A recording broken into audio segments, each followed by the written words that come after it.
President Cyril Ramaphosa, in his capacity as ANC leader, is set to visit the families of 5 party supporters who died in a bus crash while on their way to the ANC's birthday celebrations in Mpumalanga at the weekend. They were traveling in a convoy of 3 buses. It's understood that one of the buses crashed into the other and rolled down an embankment. Newzroom Afrika's Ziniko Mhlaba joins us live now from one of the hospitals there. Ziniko, good morning to you. You'll tell us exactly where you are, but it was a tragic scene indeed on that day, Saturday, when people were meant to go and celebrate with the ANC, only for them to meet their end. It was a tragic incident, Oli, as you correctly pointed out. Actually, the accident happened on Saturday in the early hours of Saturday, the very same day of those ANC celebrations. As you have said, that it was a convoy of 3 buses that were heading towards Mpumalanga province, where they would have attended that January 8th Day celebration. We understand that about 11 of those passengers, ANC members, are still fighting for their lives in 2 health facilities here in Limpopo. We are at Mankweng Hospital here in Limpopo, where the president of the ANC, Cyril Ramaphosa, will make his first stop in terms of coming up to this hospital to visit and check how those members were still fighting and battling for their lives at this particular facility in Polokwane at Mankweng Hospital. As I said, 11 of those members survived, but they are still fighting for their lives here in Limpopo, in Polokwane.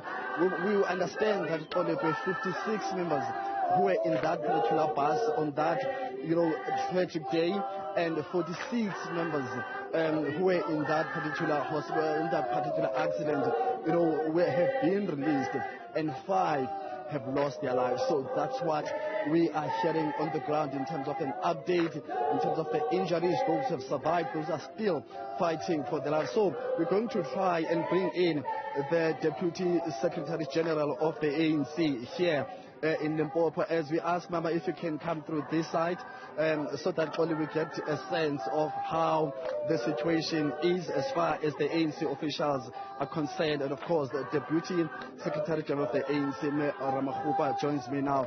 Ma'am, thank you very much for your time. A very, very sad period for the movement, especially that you are still celebrating, your birthday celebrations in the month of January. Talk to us about what do you know in terms of update the well-being of those in hospital from your side as the ANC. Okay. Thank you very much for having us, and indeed it's such a very difficult period for the ANC. At the moment, what we know is that out of the 57 people that were involved in the accident, 11 are still in the hospital. 46 of them have already been discharged. As you are aware, 5 of our comrades have fallen. Yesterday, the provincial leadership did go to the home state and the houses, individual houses of the comrades that have passed on.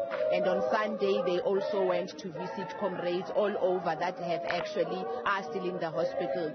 Some are in Butlokwa, some are here, and some are in Khapani and many other hospitals that we have here in the province. So today, the president will definitely be here. He's about to arrive now. We are going to start here to visit the patients that are here. We will also go to Butlokwa. After going to Butlokwa, we will then now meet with the families of the deceased, and we will also make sure that we meet with those that were in the accident as well. Can you talk to us about the profile of the members in terms of which region were they coming from, if you have that information, and how are their families in terms of, are there any breadwinners who lost their lives there in terms of the status of these members in their own homes? The fallen comrades were comrades of Pitamokaba region, which is where we are now. I think it was in Mulemule, the sub-region. And all I know is that few of them, if not one, was actually working. So this is for this reason that the provincial leadership, when they went to visit the houses of the fallen comrades, we have then now realized that we have to take it upon ourselves to ensure that we help those families to bury their loved ones, starting from making sure that this whole week, as you know, us as Africans, people come every day. We give them supplies so that people can then now be able to be looked after as they come, and give them condolences. Just lastly, DSG, Deputy DSG, in terms of now the processes of making sure that they are laid to rest in a very respectful manner, is the ANC playing any role in terms of the memorial and the actual funeral itself, and what nature will that take place? The ANC is taking full responsibility.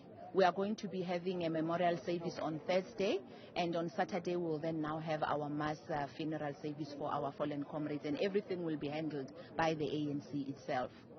Thank you. Okay, thank you. Thank you, ma'am. That's the second Deputy General Secretary of the ANC, Marubeni Ramaphosa, giving us a sense of what is their status in terms of helping the families of those who lost their lives. As she said, 5 of the ANC members lost their lives in that tragic incident. 11 are still fighting for their lives. And on some good news, 46, have been discharged from hospital out of, an accident of a bus that had about over 50 occupants on that tragic day. So as she said, we are waiting for the president, who's likely going to arrive any time from now on. All other officials from the province, in terms of ANC members, but also some representative of government, including the MEC of Health here, is also ready to give the president an update in terms of the well-being of those who are still fighting for their lives in 2 health facilities. This is one of those, which is Makweng Hospital in Polokwane. So expect you for that. Ziniko, Mhlaba, thank you very much for that update.